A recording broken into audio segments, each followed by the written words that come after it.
સુરત ગ્રામ્ય એલસીબી પોલીસે પલસાણાના ગંગાધરા ગામની સીમમાંથી વિદેશી દારૂ સહિત લાખોનો મુદ્દામાલ કબજે કરી મહિલા સહિત બેની ધરપકડ કરી હતી. સુરત ગ્રામ્ય એલસીબીની ટીમ પીએસઆઈ એચસી મસામીના માર્ગદર્શન હેઠળ પેટ્રોલિંગમાં હતી ત્યારે assistant head constable Chirag Kumar અને અમરતજી અને પ્રહલાદસિંહને મળેલી બાતમીના આધારે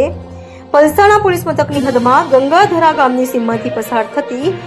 મારુતિ અર્ટિગા કારને આંતરી હતી અને કારની ઝડપે લેતા તેમાંથી વિદેશી દારૂનો 2,58,000 થી વધુનો જથ્થો મળી આવતા પોલીસે કાર ચાલક મૂળ એમપીનો અને હાલ પલસાણા ખાતે રહેતા રામાશંકર મિશ્રા તથા મહિલા પ્રિયંકાબેન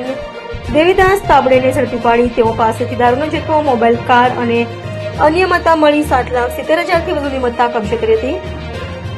જ્યારે દારૂનો જથ્થો ભરાવનાર શંકરકુમાર યાદવ અને દારૂનો જથ્થો ભરનાર સોનુ મંડલને વોન્ટેડ જાહેર કરાયા હતા.